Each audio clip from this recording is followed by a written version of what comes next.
बात बहुत समय पहले की है।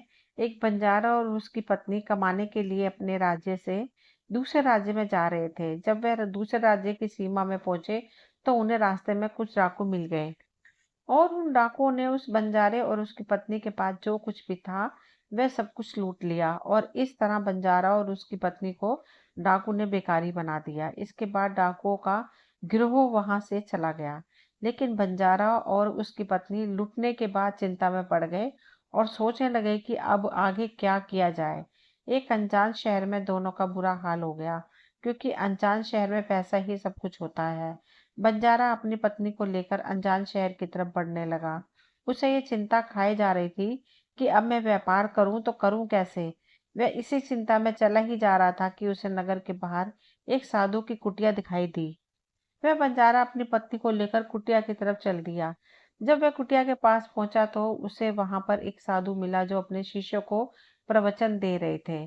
साधु को देखकर बंजारा सोचने लगा, क्यों न साधु को अपनी समस्या बताऊं, शायद ये मेरी समस्या का कुछ समाधान कर दे। ऐसा विचार करके वह साधु महात्मा के पास पहुंच गया और बहुत ही विनम्र स्वर में उसने अपनी समस्या महात्मा जी को बताई और कहने लगा, महाराज, डाकुओं ने हमारा सब कुछ लूट लिया। अब हमारे व्यापार करने के लिए हमारे पास कुछ भी नहीं है। यदि आप किसी तरह मेरी पत्नी को किसी सेठ के पास गिरवी रखवा कर मुझे कुछ पैसे दिलवा दो, आपकी बड़ी कृपा होगी। दोस्तों, जब साधु ने बंजारे की बात सुनी तो साधु को उस व्यापारी पर दया आ गई। साधु ने अपने परिचित सेठ के बारे में बताया और उसके पास भेज दिया। बंजारा अपनी पत्नी को लेकर उस सेठ के पास पहुंच गया और सेठ से हाथ जोड़कर कहने लगा, सेठ जी, मुझे कुछ पैसों की आवश्यकता है। मेरे पास गिरवी रखने के लिए और तो कुछ नहीं है, बस मेरी पत्नी है। आप मेरी पत्नी को गिरवी रखकर मुझे कुछ पैसे दे दीजिए। मैं उन पैसों से व्यापार करके जल्दी ही आपकी एक रकम वापस ब्याज सहित कर दूंगा और अपनी पत्नी को आपसे छुड़ा लूंगा। तब तक मेरी पत्नी आपके दिए हुए पैसों में आपके पास गिरवी रहेगी। तो वह पैसे देने के लिए तैयार हो गया और पैसों के बदले में व्यापारी की पत्नी को अपने पास गिरवी रख लिया। बंजारा सेठ के पास अपनी पत्नी को गिरवी रखकर और सेठ से कर्ज लेकर व्यापार करने के लिए चला गया। बंजारे ने उन रुपयों से प्याज का व्यापार शुरू कर दिया। वह सस्ते दामों में किसानों से प्याज को खरीदता और दूसरे जरूरतमंद लोगों को महंगे दामों में बेच देता था। इस प्रकार बंजारे ने उन पैसों से बहुत ही कम समय में खूब धन अर्जित कर लिया। अब बंजारा सेठ के पास पहुंचकर कहने लगा, सेठ जी, आप अपना हिसाब करके मुझसे रुपये ले लीजिए और मेरी पत्नी को मुझे वापस लौटा दीजिए। यह सुनकर सेठ ने कहा, भाई क्या बताऊं, आज से 2 महीने पहले की बात है।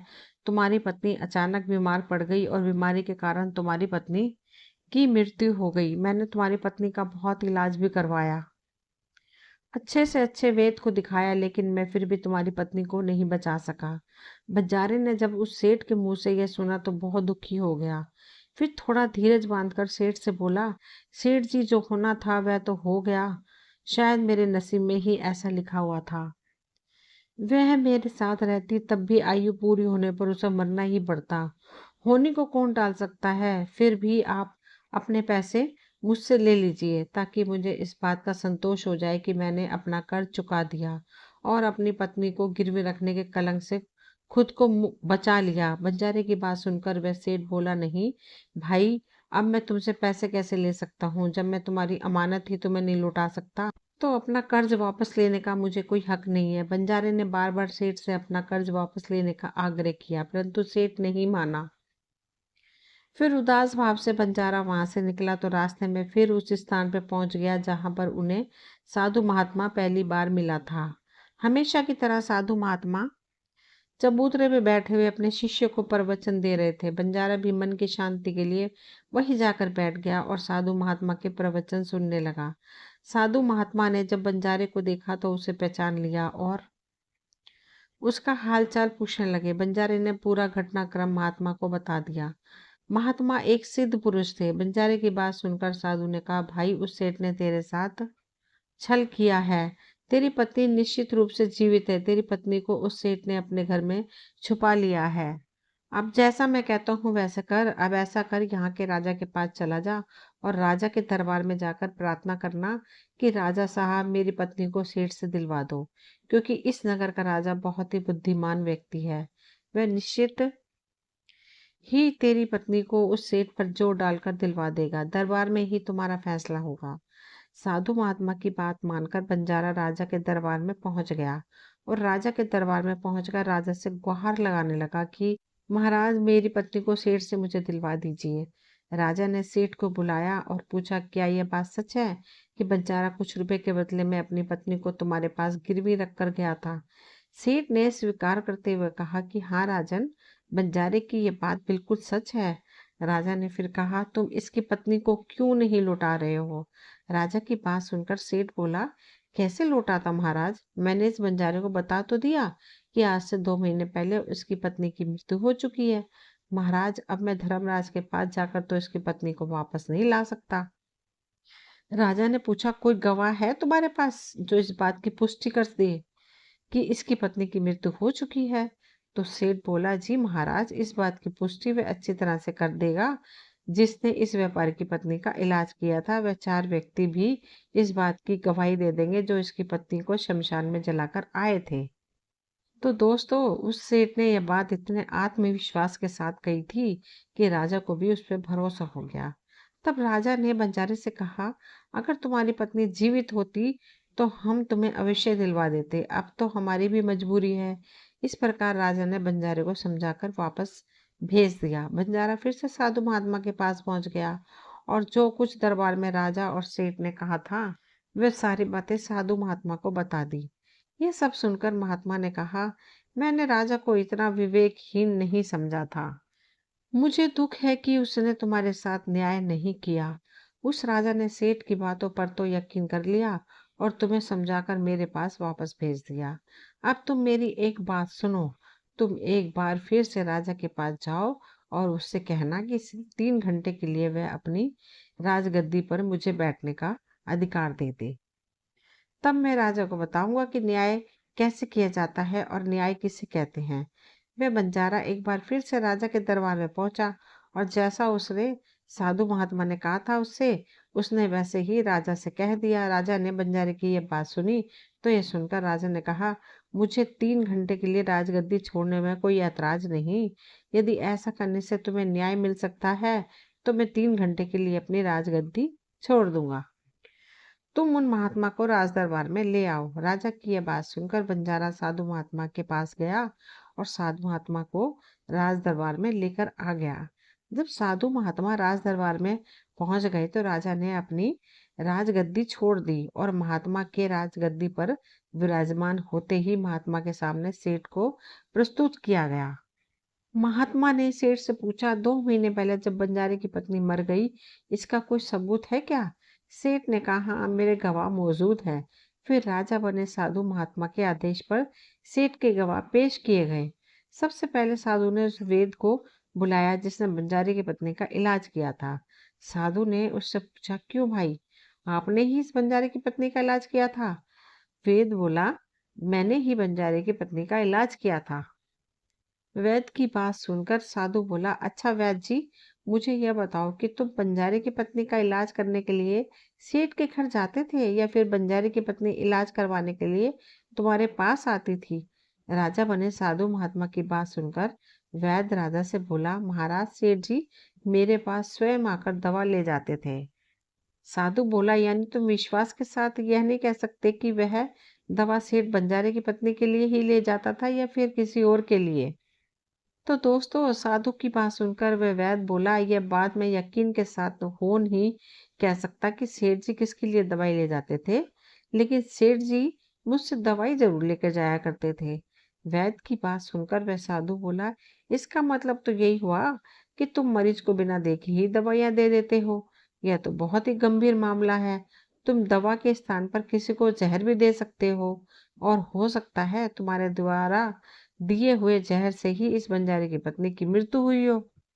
तो दोस्तों, साधु की ये बातें सुनकर वैद्य का चेहरा डर के मारे पीला पड़ने लगा और वह भरे स्वर में बोला, नहीं हुजूर, ऐसा हरगिज नहीं हो सकता। मैं अपने किसी मरीज को दवा के बदले जहर क्यों दूंगा, और इस तरह से मेरी सारी प्रतिष्ठा धूल में मिल जाएगी। वैद्य की बात सुनकर वह साधु महात्मा बोला, अब तो तुम ऐसा ही कहोगे। मैं तुम्हें अपने कर्तव्य के प्रति लापरवाही करने के और एक मरीज के जीवन से खिलवाड़ करने के अपराध में 50 कोड़े लगाने का आदेश देने जा रहा हूँ। इसके साथ ही तुम्हारा मुंह काला करके सारे नगर में घुमाया भी जाएगा। अब तुम सोच लो, सच बोलोगे या फिर मैं सैनिकों को तुम्हें गिरफ्तार करने का आदेश दूं। यह सुनकर वैद्य का शरीर कांपने लगा और वह साधु के चरणों में जा गिरा और बोला, हजूर, मुझे माफ कर दीजिए। मैं स्वीकार करता हूँ कि मैंने सेठ के बताए किसी मरीज का कोई इलाज नहीं किया। सेठ ने तो मुझे 1000 रुपये दिए थे और कहा था कि यदि गवाही की आवश्यकता पड़े तो ऐसा कहकर उसके पक्ष में गवाही दे दूं। बस मेरा इतना ही अपराध है कि मैंने लालच में आकर इस सेठ का प्रस्ताव स्वीकार कर लिया।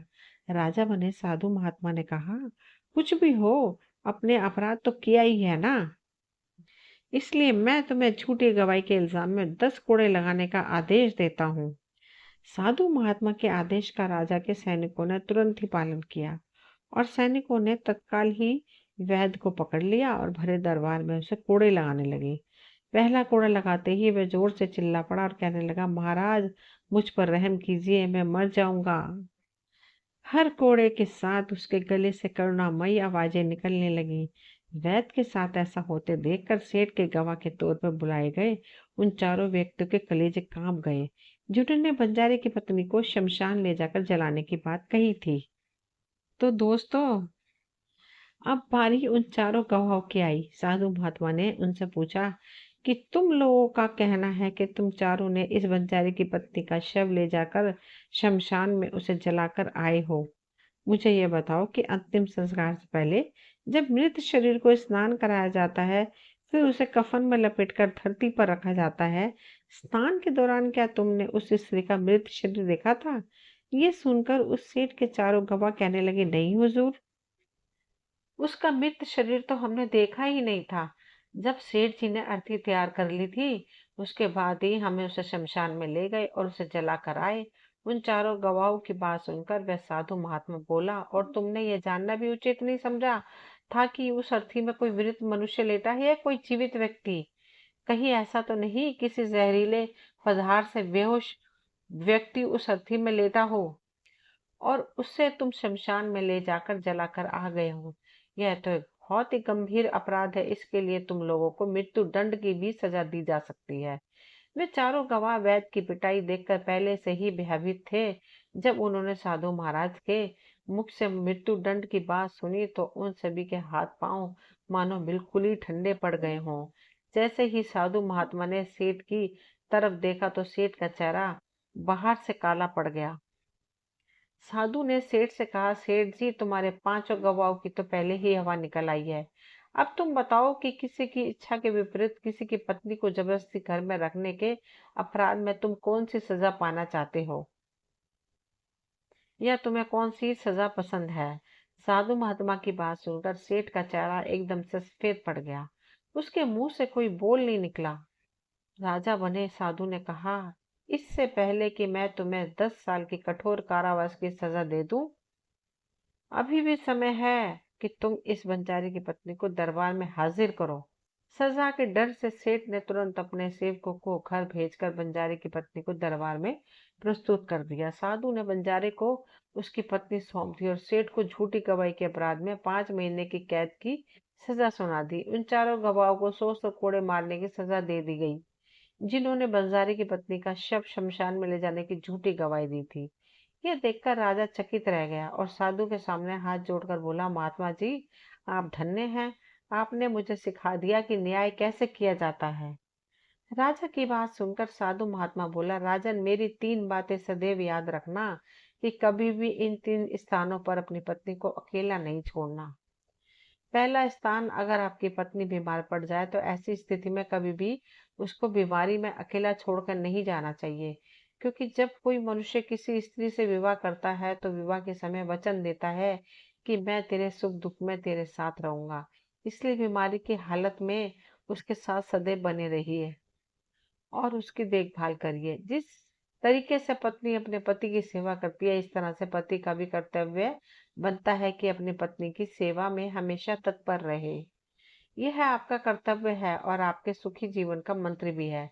दूसरा स्थान, अगर आपकी पत्नी पर कोई झूठा लांछन लगाता है तो ऐसी स्थिति में सदैव तुम्हें उसके साथ खड़े रहना चाहिए, क्योंकि एक लड़की अपने माता पिता का घर इसी आस में छोड़कर आती है कि मेरा पति मेरी भावना को समझेगा और हर परिस्थिति में मेरा साथ देगा, कैसी भी परिस्थिति हो चाहे। इसलिए दुनिया वाले उस पर कोई झूठा दोष लगा रहे हैं तो आपको अपनी अर्धांगिनी के साथ खड़े रहना चाहिए। ऐसे समय में उसको कभी भी अकेला नहीं छोड़ना चाहिए। और तीसरा और आखिरी स्थान, कभी भी अपनी पत्नी को पराये पुरुषों के पास नहीं छोड़ना चाहिए। चाहे वह आपका मित्र ही क्यों ना हो, आपका कोई रिश्तेदार हो, और चाहे आपका कोई सगा भाई ही क्यों ना हो। किसी भी परिस्थिति में अपनी पत्नी को किसी अन्य पुरुष के साथ अकेला नहीं छोड़ना चाहिए, क्योंकि आज के समय में किसी का कुछ नहीं पता, कौन कब और किसके साथ दगा कर दे। इसलिए कभी भी भूल कर अपनी पत्नी को किसी पराये पुरुष के साथ अकेला नहीं छोड़ना चाहिए। दोस्तों, ये कहानी यहीं तक थी। मुझे उम्मीद है आप सभी को ये कहानी पसंद आई होगी। अगर कहानी पसंद आई हो तो प्लीज़ चैनल को सब्सक्राइब करें, वीडियो को लाइक शेयर करें। मिलती हूँ अगली नई कहानी को लेकर। तब तक के लिए कहानी सुनने का आप सभी का तहे दिल से धन्यवाद।